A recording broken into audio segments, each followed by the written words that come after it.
اعوذ باللہ من الشیطان الرجیم بسم اللہ الرحمن الرحیم۔ میرے واجب الاحترام دوستو، بھائیوں، بہنوں، السلام علیکم ورحمۃ اللہ وبرکاتہ۔ پیارے دوستو، آج ایک نیا وظیفہ لے کر آپ حضرات کی خدمت میں حاضر ہوا ہوں، اور اللہ تبارک و تعالیٰ سے امید کرتا ہوں کہ آپ حضرات خیر خیریت سے ہوں گے، اور اللہ تبارک و تعالیٰ سے دعا کرتا ہوں کہ اللہ تعالیٰ میرے تمام مسلمان بہن بھائیوں کو اپنے حفظ و امان میں رکھے۔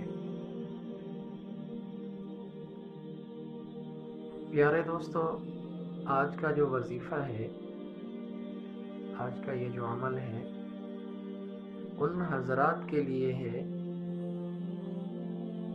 جو شادی کرنے کے خواہش مند ہیں، نکاح کرنے کے خواہش مند ہیں، اور کسی نہ کسی وجہ سے شادی نہیں ہو پاتی، شادی میں رکاوٹ پیدا ہو جاتی ہے، یا رشتہ ختم ہو جاتا ہے، یا بالکل رشتہ آتا ہی نہیں ہے۔ ایسے بہن بھائیوں کے لیے یہ جو وظیفہ ہے بہت زبردست وظیفہ ہے۔ ایسی بچیوں کے لیے بھی بہت پیارا عمل ہے جن کے لیے رشتے آتے ہیں، پھر کسی نہ کسی وجہ سے رشتہ ٹوٹ جاتا ہے، بات نہیں بن پاتی، اور ایسے نوجوانوں کے لیے جو کوشش کرتے ہیں کہ کسی اچھی جگہ شادی ہو جائے، کسی اچھے گھر میں شادی ہو جائے، کسی نیک سیرت بچی کے ساتھ شادی ہو جائے، تو وہ میرے بھائی بھی اس وظیفے کو کر سکتے ہیں۔ پیارے دوستو، آج کا جو وظیفہ ہے یہ اللہ پاک کے دو نام ہیں، ان دو ناموں کو آپ نے پڑھنا ہے، اور سب سے جو اہم بات ہے، مثال کے طور پہ جو ایک اہم شرط ہے اس وظیفے کے کرنے کی، وہ یہ ہے کہ آپ نے نماز پابندی کے ساتھ پڑھنی ہے۔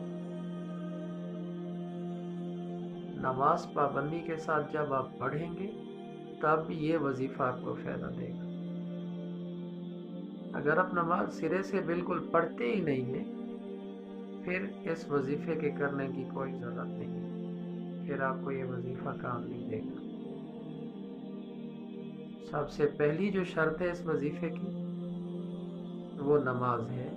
آپ نماز پابندی کے ساتھ پڑھیں گے تو انشاءاللہ اللہ تبارک و تعالیٰ اس وظیفے کی برکت سے کسی نہ کسی اچھی جگہ آپ کی شادی ہو جائے گی، اللہ کہیں سے آپ کے لیے اچھا رشتہ بھیج دیں گے۔ تو پیارے دوستو، ابھی چلتے ہیں وظیفے کی طرف۔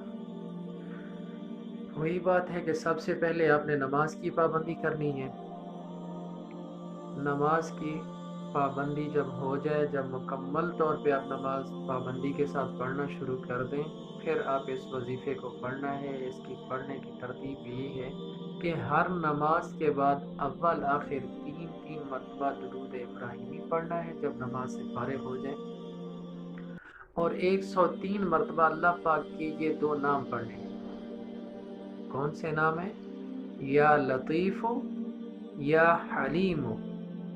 ان دو ناموں کو ایک ساتھ پڑھنا ہے، اور یہی دونوں نام جو ہیں 103 مرتبہ پڑھنا ہے، اور آخر میں 3 مرتبہ درود ابراہیمی پڑھ کر پھر اپنے لیے اللہ سے دعا مانگنی ہے۔ ہر نماز کے بعد یہ 2-4 منٹ کا، 5 منٹ کا یہ عمل ہے، یہ وظیفہ ہے، زیادہ لمبا نہیں۔ اللہ تبارک و تعالیٰ کے یہ دو نام ہیں، یا لطیف یا حلیم، اور آخر میں 3 مرتبہ درود ابراہیمی پڑھنا ہے، پھر اپنے لیے اللہ پاک سے دعا کرنی ہے۔ اللہ تبارک و تعالیٰ سے دعا ہے کہ اللہ تعالیٰ جتنا بھی مسلمان بہن بھائی رشتوں کے مسائل میں پریشان ہیں، تو اللہ تعالیٰ ان کے لیے اچھے رشتوں کا انتظام فرمائے۔ جتنا لوگ دوسرے مسائل میں پریشان ہے تو اللہ تبارک و تعالیٰ سے دعا ہے کہ اللہ تعالیٰ اپنے پیارے محبوب محمد صلی اللہ علیہ وسلم کے صدقے تمام کی پریشانیوں کو دور فرمائے۔ اللہ تبارک و تعالیٰ سے دعا ہے کہ اللہ تعالیٰ تمام بیماروں کو شفائے کاملہ عاجلہ عطا فرمائے۔ اپنی دعاؤں میں یاد رکھنا۔